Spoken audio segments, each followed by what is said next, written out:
You know, we, first Miami's a good team. I don't say this, because we played both teams at home, them and Duke, but they do a good job of making shots. They made a lot of shots down the stretch. Now, I don't watch a steady diet of the team, so I'm not really for sure. I know the percentages says that, but, they made shots, and more importantly, making shots, I think they make shots when they count. Some people can make shots and don't mean nothing in the game, but you got people that make shots when the game is on, and I thought, when the game is on, they executed down the stretch and we didn't. But I want to give my guys credit because they fought back. We started off slow, which is disappointing, especially coming off Syracuse the other night. Thought we could have played a lot better in that game. But we can't put ourselves in 10-point holes when you lose by 10, and then there's pockets in the game where we just tend not to execute. And we can't. We got to eliminate that if we're gonna try to be a good team. We've to me, the way I see it is, we've lost a couple games that, we've been in and had an opportunity to win. And moving forward, we got to be better in those, So it's a lot of season to go. Right now it's about getting better. It's about keeping guys engaged.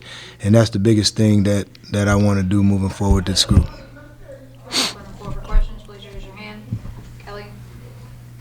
You guys keep digging these holes with the first half turnovers got you in the first 10 minutes. Yeah. Just how do you stop that bleeding early on and creating these situations where you guys have to have these furious comebacks? Well, I always say it, and I wish I could, I preach it every day. I wish guys would take on it. You gotta pay attention to detail. You got to be process driven. Each and every day. You got to understand the toxic trait to eliminate in your life. That's what you got to do. And, whether it's turnovers, whether it's missing the defense assignment, all that stuff, all of it bleeds in because, you see the turnovers, but I see we missed a couple tags. First play of the game against Syracuse, we talked about eliminating the roller, and the first points of the game they got was a dunk. So for me, it's so much bigger than even the turnovers. Yes, we got to get them down, but the attention to detail got to be better. You got to pay attention to when we're going over the scouting report each and every day, and you got to get lost in it, and to me that's what hurts, and you can't get down to a team like this and spot them a 10-point lead at the beginning. Michelle Kaufman from Miami Herald. Hello. We talk about Trey Donaldson. What makes him so difficult? He had 10 assists and only 1 turnover, and you guys had closed it to 5, and right at that point he scored 7 straight points. What is it about him that you see as an opponent? He gets lost in the game, and when I say lost in the game, he's doing so many other things, and then when he comes down the stretch, he makes and takes all the big shots, and he's actually done that. I've watched, when I was preparing for the game, I actually seen that, and I actually told that to my team. Like, it doesn't really matter how many points he scores. His impact, to me, is the last 4 minutes of the game. Watch Trey play, when he's at Auburn, Michigan. This is the best I've ever seen him play, but this is probably the first time in his life he's ever had a coach that believed in him from start to finish and kind of looked the other way and let him play through his mistakes and everything. So it's a lot to be said for a guy when you can play well when you're given, that type of string to be successful. So he did a really good job for them, especially down the stretch. Kelly to the right. You started Mo and you tried Peyton, and that was it with the small one. What were you seeing, or was it just inability to Well, with Mo, that's on me. I shouldn't have put him in. That was on me. He hasn't played in a week. It's just the engagement of it. He's been in and out of appointments and different things, and that's on me. I shouldn't have played him. I should have gave him a couple of days and probably shot for Pitt. Just to give him some time. you know, and he can get up and down and find the rhythm of what we're doing. You know, to ask him to come in the game, a team like that's just difficult. So I just went the other direction, you know, and it's nothing against the bigs. I like the way our smalls are playing. I think it put a lot of stress on the game. I think we got tough smalls. And, you know, we held our own. I mean, the one thing we can't take away from this, and in Miami, 9th in the country in rebounding, we out-rebounded them. You know what I mean? We out-rebounded them. We tied them in offensive rebounds. So, you know, I was happy with the effort of the smalls. You know, it's just, again, the biggest thing for me is starts in those pockets in the games where we got to become better. We got to be much more detailed oriented and understand the assignment of what we're trying to do.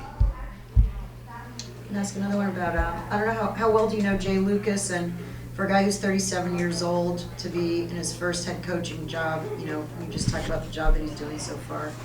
Yeah, I know Jay. I've known Jay dang near his whole life. I lived in Houston for 15 years, seeing him evolve. You know, he's been around basketball his whole life. You know, most people don't know whether it's been his father, his brother, NBA players, former coaches. Like, you know, he even when he went to Florida out of high school, most of us thought he was just going to be a coach anyway. You know what I mean? So his trajectory doesn't surprise me at all. He's been involved in, you know, a whole lot of basketball throughout his whole life. Again, he's seen some of him and LJ. You know, LJ Rose, like them guys, like them dudes, seen them every day for like 5 straight years. So, you know, it's kind of like, you know, I wanted to kick his ass, but, you know, he's like family. He's a little brother, and if he hasn't had his press conference, next time you talk, tell him he fouls all the time, and he'll know what you're talking about. He's coming in next. Yeah, tell him he fouls a lot. We'll do a couple more. Kelly? Let's put your thought for a second.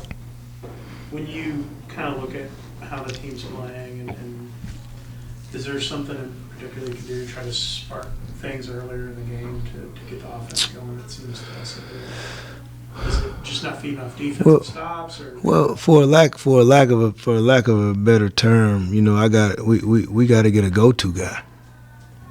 Let's call it what it is, and it is what it is, you know. But we got to finish games. We right there to be in the game. We got to finish the game. You know, when we're losing games, we're not finishing. You need it. You know. We talk a lot about certain things, but at the end of the day, man, you need a dude.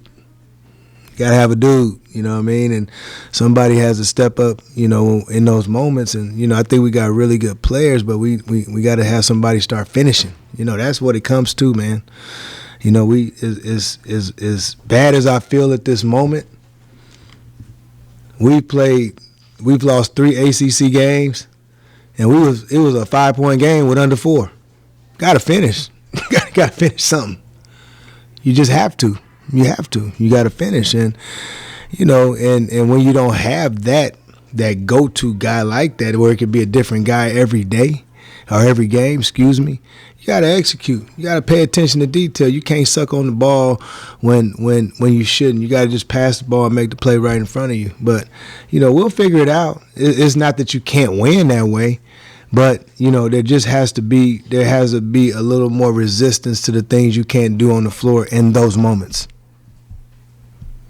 Kelly will wrap us up with a final question. Sure. You get it to 5, they miss a shot, and Cam misses that rebound on the defensive. Gotta get that rebound, man. Ain't no if, no ands, and no buts. You gotta get the rebound. Like, we talk about that stuff every day. That's the margins. You gotta win the margins. He running another way on defense, but the ball is right there. Our offense, gotta get the ball. Like, that's deflating. Those things right there, you know, you can't do that.